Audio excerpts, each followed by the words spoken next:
Olá, gente. Hoje nós vamos continuar sobre a série aqui do Lendas e Mistérios do Mar, né? Vamos conversar sobre o Triângulo das Bermudas. Esse assunto foi pedido por um dos nossos inscritos aqui, e como eu sempre digo, eu não revelo o nome do inscrito que fez o pedido, justamente para deixar as pessoas bem à vontade para fazer as perguntas, tá, que quiserem, porque elas podem pensar assim, pô, vou fazer essa pergunta idiota, pergunta boba. Gente, não existe pergunta idiota, tá? Qualquer pergunta é porque a pessoa tem dúvida e quer aprender. Idiota é quem não faz a pergunta por vergonha, tá? Eu acho que eu fui um pouco exagerado aqui, né? Não, vamos dizer assim, é bobo, tá? A pessoa que deixa de fazer a pergunta por vergonha é boba. Ela tem que fazer a pergunta sim, porque ela vai crescer mais, ela vai aprender mais. Então eu preservo o nome das pessoas que fizeram os pedidos, justamente para deixar as pessoas bem à vontade para fazer as perguntas, porque nunca ninguém vai saber quem foi que pediu o assunto das sereias, o assunto dos piratas, e agora vamos falar sobre o Triângulo das Bermudas. Vamos lá então? Vamos ver o que é verdade e o que é mentira? Vem comigo.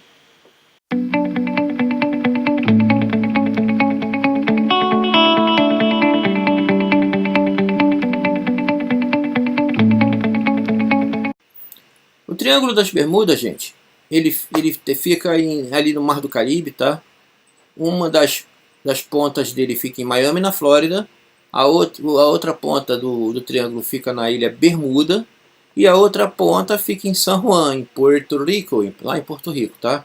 Então, se você unir, você pegar o mapa do mundo e unir Miami, na Flórida, San Juan, em Porto Rico, e a ilha Bermuda, lá no Caribe, vocês vão ter o famoso Triângulo das Bermudas. Essa área do Triângulo das Bermudas é uma área que é muito suscetível a furacões, a tempestades tropicais, tá? E ali também acontece uma coisa bem interessante, que é quando a declinação magnética ela passa de oeste para leste. Tá? Eu tenho já um vídeo aqui sobre astronomia, né? Sobre navegação astronômica, e nesse vídeo eu falo sobre a declinação magnética, né? Resumindo, a Terra é um grande ímã e em vários lugares existe uma variação. Se você compra uma bússola dessas comuns, né? Você apontar para o norte, você na verdade não está apontando para o norte verdadeiro, o norte geográfico da Terra. Você está apontando para o que a gente chama de norte magnético, tá? Porque existe uma diferença por causa desse magnetismo entre o norte verdadeiro e o norte que a bússola aponta, essa bússola de mão mesmo. Tá? E essa diferença é chamada de declinação magnética. Então, dependendo do lugar na Terra onde você esteja, essa declinação magnética vai ser maior ou menor. Por quê? Porque a Terra não é uma esfera perfeita, ela é um geóide, ela tem magnetismo diferentes em cada região, por causa da quantidade de ferro que tem no solo, e também por causa da quantidade de ferro e de máquinas industriais, máquinas de energia, muitas delas geram algum tipo de magnetismo, e dependendo da cidade onde você está, essa diferença vai existir, vai ser diferente, tá, uma das outras. Para isso, existe um cálculo chamado cálculo do azimuth, onde através do azimuth de um astro, você pode calcular qual é essa diferença do norte verdadeiro para o norte magnético, que se chama declinação magnética, essa diferença, tá? Existem aplicativos nos celulares onde pode dar a declinação magnética do local onde você está, tá? E também tem essa forma de calcular o azimuth. Eu vou deixar aqui no card um vídeo meu explicando como se calcula a declinação magnética. Mas vamos voltar ao assunto, tá? Vamos voltar ao nosso tema de hoje, que é o Triângulo das Bermudas. Então, há dezenas de anos, grandes mistérios envolvem uma região do planeta conhecida como Triângulo das Bermudas. Esta parte do Oceano Atlântico compreende uma área com mais de 2 milhões de quilômetros quadrados, em forma de um triângulo imaginário, né? Esse triângulo é imaginário, formado nas águas do Caribe, que ligam 3 pontos entre a Flórida, as Ilhas Bermudas e Porto Rico. Os primeiros relatos sobre coisas estranhas acontecidas no Triângulo das Bermudas datam da primeira viagem de Cristóvão Colombo às Américas, em 1492. Colombo relata falhas na bússola e luzes no mar, assim como objetos caindo do céu. Desde então, Vários navegadores temem viajar por esta região, onde ocorrem dezenas de naufrágios e acidentes, inclusive o naufrágio sofrido pelo navegador espanhol Juan Bermúdez em 1503, que gerou o nome ao arquipélago das Bermudas, tá? Juan Bermúdez. Mas foi durante a Segunda Guerra Mundial que o mundo finalmente teve conhecimento desses mistérios. Após o desaparecimento de uma esquadra de 5 bombardeiros norte-americanos, conhecidos como Voo 19, que esta região foi chamada de Triângulo das Bermudas. Outros nomes também foram atribuídos a essa região, como Mar do Diabo, Triângulo Maldito ou Triângulo da Morte, Mar dos Barcos Perdidos, Cemitério de Barcos, Triângulo do Diabo e por aí vai. São inúmeros os casos relatados de desaparecimentos, naufrágios, acidentes e até mesmo de aparições de embarcações e outros fenômenos, dentre os quais podemos citar os mais famosos. Aqui, ó, ele cita no site os 7 casos mais enigmáticos do Triângulo das Bermudas. Vamos ver eles. Vamos ver quais são, né? Nós temos em 1840 Rosalie. A embarcação francesa Rosalie foi encontrada meses após o seu desaparecimento. Navegava com as velas recolhidas e a carga intacta, mas sem vestígios da sua tripulação. Eu já vou explicar isso já já. Em 1872, Mary Celeste. O barco Mary Celeste desapareceu em novembro com 10 tripulantes, de 1872, em novembro de 1872. Ele desapareceu com 10 tripulantes a bordo. Foi encontrado em dezembro do mesmo ano, sem nenhum tripulante a bordo. Gente, o que será isso? Em 1972, Freya, ou Freia, eu não sei qual é o idioma do nome do barco. Em alemão seria Freya. Aliás, essa Freya faz parte da mitologia alemã, tá? A embarcação alemã Freya ficou um dia desaparecida. Ela saiu de Cuba no dia 3 de outubro e foi encontrada no dia seguinte, no mesmo local da onde havia saído, porém sem nenhuma pessoa a bordo. Todos os tripulantes desapareceram. Em 1918, Cyclops, o Cyclops. A embarcação Cyclops, carregada com 19 mil toneladas de aprovisionamentos para a Marinha Norte-Americana, tinha 309 pessoas a bordo. Desapareceu com tripulantes e carga a 4 de março em mar calmo, sem emitir aviso, mesmo dispondo de rádio. Ele partiu do Rio de Janeiro em 16 de fevereiro, após uma rápida parada em Barbados, entre 3 e 4 de março. Nunca mais foi visto. Todas as 306 pessoas desapareceram sem deixar rastro. 1945, o famoso Voo 19, né? 5 bombardeiros da Marinha Norte-Americana decolaram de Fort Lauderdale, na Flórida, e desapareceram com os 14 tripulantes. O incidente ficou conhecido como Voo 19, ou Voo 19, número de controle do tráfego aéreo. Tornou a região mundialmente famosa como local de sumiços misteriosos. Então foi por causa desse voo de 1945, tá, que essa região ficou famosa, com esse Triângulo das Bermudas ficou famoso. 1945, final da Segunda Guerra, né? Vamos em frente? 1967, Witchcraft. A embarcação Witchcraft desapareceu em 24 de dezembro de 1967, considerado um dos casos mais extraordinários do Triângulo. Tratava-se de uma embarcação que realizava cruzeiros marítimos. Estava amarrada em uma boia em frente ao porto de Miami, na Flórida, a cerca de 1.600 metros da costa. Simplesmente desapareceu com sua tripulação e um passageiro que estava a bordo. Em 1999, Gênesis. O cargueiro Gênesis afundou depois de sair do porto de São Vicente. Sua carga incluía 465 toneladas de tanques de água, tábuas, concretos e tijolos. Informou problemas, né? Ele mandou uma mensagem informando que tinha problemas com uma bomba. Bomba dessas de... não é bomba de explodir não, gente. É bomba de óleo, bomba de água, tá? Esse tipo de coisa assim. Então, ele relatou problemas com uma bomba um pouco antes de perder o contato. Foi realizada uma busca sem sucesso em uma área de 85 mil quilômetros quadrados.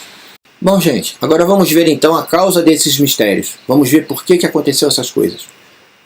Entre 1960 e 1970, muitos investigadores, jornalistas e sobreviventes dos desastres criaram várias teorias sobre os acontecimentos no Triângulo das Bermudas, mas sem conseguirem chegar a uma conclusão definitiva que explicasse tantos acidentes e desaparecimentos. Desde a época dos descobrimentos, os navegantes que passavam pelo Triângulo já sabiam que esta era uma zona de formação de grandes tempestades e fenômenos meteorológicos intensos, o que fazia com que muitas embarcações não conseguissem chegar ou retornar ao seu destino. Alguns cientistas acreditam que já estão próximos de conseguir resolver esses casos, que transformou o Triângulo das Bermudas na mais temida região de navegação do planeta. A maioria dos estudiosos defende a teoria de que não há nada de sobrenatural nesse triângulo. Os incidentes relatados ao longo dos últimos anos tiveram causas meramente meteorológicas, atribuído a fatores como correntes marítimas, formação de ciclones tropicais, furacões e até uma rápida mudança atmosférica. Pesquisadores americanos e noruegueses sustentam a ideia de que crateras subaquáticas poderiam ser a causa dos naufrágios. Essas formações poderiam liberar bolhas gigantescas de gás metano que, ao atingir a superfície, danificariam os cascos das embarcações ou fariam com que a água perdesse densidade. Ainda há os que defendem que existiam portais dimensionais, OVNIs, maldições, assombrações, etc., o que, logicamente, jamais poderia ser comprovado. Não há evidências concretas sobre esses assuntos, tá? Com essas teorias, que corroborem essas teorias. Mas então, o que realmente acontece? Na verdade, o que acontece nos Triângulos das Bermudas é exatamente o que pode acontecer em qualquer outro lugar do planeta. Todo desastre é fruto de uma soma de fatores, tá? Gente, um acidente a bordo, um desastre, uma colisão, não acontece por causa de um erro só, não. É uma soma de erros que vão contribuindo para que aquilo aconteça, certo? Os incidentes ocorridos são causados por navegação em tempestade, desconhecimento da região, desobediência de normas de segurança, falta de preparo técnico e ignorância sobre equipamentos tecnológicos. Em muitos casos, é pura teimosia mesmo. É gente que quer navegar sem saber, é gente que vai navegar sem ter certificados, é gente que acha que aprendeu, mas não teve um bom ensino, não teve um bom estágio e acaba fazendo besteira, certo? Dados levantados por seguradoras informam que não há um volume maior de acidentes no Triângulo do que em qualquer outra parte do planeta. No passado, havia ainda outros fatores como ataque de pirata, falta de tecnologia, desconhecimento meteorológico e falta de formação técnica por parte dos tripulantes. Nos casos em que surgiam navios sem tripulação, o mais provável é que após algum problema ou acidente durante tempestades, os tripulantes abandonam os navios que acabam por não naufragar. Eu falei sobre isso já em outro vídeo meu, gente, lembra? Tem horas que parece que o navio vai para o fundo. Aí o comandante determina o abandono e as pessoas vão para o bote salva-vida e vão embora, se afastam do barco. Acabam chegando em alguma ilha, só que o barco não afunda. Acaba não afundando e fica ali à deriva, sem tripulante. Isso acontece muito, gente. Nos casos que surgiram navios sem tripulação, o mais provável é que, após algum problema ou acidente durante a tempestade, os tripulantes abandonaram o navio, que acabavam por não naufragar. Os tripulantes em fuga teriam menos sorte que o próprio navio, ao tentar escapar em pequenos botes durante fortes tempestades. Aí vocês imaginam, se o navio, que era grande, estava com risco de ir para o fundo, imagina um barco pequenininho, certo? Ele vira fácil, gente. Hoje em dia não. Hoje em dia, como eu falei anteriormente, as baleeiras, ou como a gente chama, né, baleeiras, ou os botes salva-vidas, eles são fechados, eles podem rolar, eles são a prova de incêndio, e muitas vezes o óleo pega fogo no mar, né, tudo isso influi. Agora que você já sabe que não precisa mais desmarcar as suas férias em um cruzeiro pelo Caribe, aproveite para se divertir com as diversas obras sobre o Triângulo das Bermudas, disponíveis nas livrarias. Tá? Tem muitos livros, tem muitas pessoas, tem muitos vídeos por aí pelo YouTube que podem até contar sobre os Triângulos das Bermudas. Mas é isso aí que eu falei para vocês, gente. Agora também, parte da pergunta que me fizeram é a seguinte: existem outros lugares assim com mistérios como o Triângulo das Bermudas? Eu vou responder a pergunta da seguinte forma: existem vários lugares no planeta, nos oceanos, tão perigosos quantos ou piores que o Triângulo das Bermudas. Eu vou citar 2 exemplos aqui somente. 3, vamos lá, 3 exemplos. O primeiro é o Mar do Norte. O Mar do Norte, ele fica numa situação de mar, de vento, que está sempre agitado. A maior parte do ano é um mar super agitado, com furacões, é uma rota de furacões ali.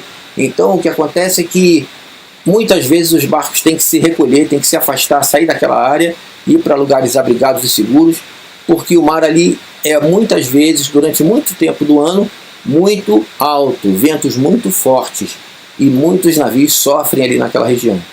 Outro lugar perigoso, a Baía Biscay, que fica ali na Europa, entre a Espanha e a França, tá? Essa Baía Biscay, ela, lembra quando eu falei da escala Beaufort? Eu vou botar aqui em cima o card do meu vídeo sobre a escala Beaufort, a força dos ventos e dos mares. Então, na escala Beaufort, a Biscay ali começa de 6, 5, 6. Quer dizer, do mar espelhado, que é o 0, até o 12, que é o furacão, o mais calmo ali é 5, 6. E quando a gente vai passando ali pela costa da Europa em direção à França, a gente atravessa a Baía Biscay. E é um dia e pouco de navegação ali. Se você pegar Mar Brabo ali, meu amigo, vai ser mais do que um dia e pouco. Você vai ter que diminuir o motor para não causar muito esforço no casco do navio com o bater das ondas, tá? Com o impacto com as ondas. Então você vai demorar muito mais para atravessar essa Baía Biscay, ou Biscay Bay, como eles chamam também lá em inglês. Tá? E o terceiro lugar também, que é muito perigoso no mar, é ali embaixo da África do Sul, o famoso Cabo da Boa Esperança. Vocês sabem por que ele é chamado de Cabo da Boa Esperança? É porque anteriormente o nome dele era Cabo das Tormentas. Tá? Porque o tempo todo ali, muitas vezes durante o ano, o mar é agitado, é pesado, é furacão, é ciclone. Então, aquela área ali é muito complexa. Eu já passei por ali várias vezes debaixo de pancada. Tá? É rota praticamente obrigatória para quem vai pelo Pacífico, para quem vai sair do Atlântico para o Pacífico, tem que passar por ali. Tá? Uma viagem para o Japão, por exemplo, a gente passa pela África do Sul e segue direto para o Japão. Então, esse Mar das Tormentas, eles mudaram o nome para Cabo da Boa Esperança, é o Cabo das Tormentas, né? O pessoal mudou o nome para Cabo da Boa Esperança para ver se melhorava. Gente, é claro que não melhorou. É uma ideia estúpida, né? Você dizer que se você mudar o nome de uma região, que ela vai melhorar. Gente, isso é ciência, meteorologia, é natureza, não tem como, é fato. Você pode botar o nome que você quiser ali. Cabo nunca mais chove, Cabo nunca mais tem furacão, Cabo nunca mais afunda navio. Pode botar o nome que você quiser, vai continuar sendo a mesma condição. Tá, talvez com o aquecimento global, com as mudanças meteorológicas que acontecem periodicamente, pode ser que aquilo ali modifique também, tá? Mas não é porque você mudou o nome do local, do cabo, que ele vai melhorar. Não, isso não existe, tá? Então, gente, tudo que vocês ouvirem, ou lerem, ou verem algum vídeo no YouTube falando dos mistérios do Triângulo das Bermudas, tenham isso em mente. Não existe evidência concreta de que o Triângulo das Bermudas seja portal dimensional, que seja local de abdução de naves espaciais, tá? Também porque não existe evidência concreta de que nós tenhamos sido visitados por seres alienígenas em qualquer época, em qualquer ano da nossa civilização, ok? Entenderam bem? Estamos combinados? Triângulo das Bermudas não é portal dimensional e não tem nada a ver com seres alienígenas. São causas naturais, são tripulantes que abandonam as embarcações pensando que elas vão ao fundo, quando na verdade elas acabam flutuando sozinhas, e eles vão de barquinho, no bote salva-vidas, se abrigar e ir para outro lugar, tá? É esse tipo de coisa que acontece. Durante a Segunda Guerra, esse triângulo foi alvo de muitas especulações e teorias de que, porque estão testando bomba de nêutrons, estão testando uma bomba que mata todo mundo, mas não destrói nada. Então, tudo isso é lenda, tá? É claro que navios podem ter sido torpedeados ali durante a guerra, mas de formas comuns, como acontece numa guerra. Não por testes nucleares, coisas desse tipo, ou então abduções por alienígenas ou portais dimensionais. Nada disso, existe evidências que comprovem isso concretamente. Sem falar em evidência anedótica, né? Que a evidência anedótica é aquela que a pessoa vem e fala uma coisa para você como se fosse verdade. Não, mas eu vi. Não, porque fulano viu, gente. Não. Evidência tem que ser palpável, concreta. Uma coisa que você possa testar, comprovar, aí sim. Quando você tiver uma evidência desse tipo, aí os cientistas vão analisar, vão passar por várias fases, vai passar pela mão de vários cientistas, pesquisadores, até que então vira uma hipótese, tá? Hoje em dia não existem mais leis, né? Como as leis de Newton, as leis de Kepler, tá? Hoje existem teorias que são mais aceitas, certo? como a teoria do Big Bang. Então, gente, era esse o assunto que eu queria trazer para vocês aqui. Não esqueçam, por favor, do like, tá? Deixem um like aqui. Quem não for inscrito no canal, por favor, se inscreva. Clica no sininho para receber notificações. Muito obrigado por me aturarem até aqui e tchau, tchau.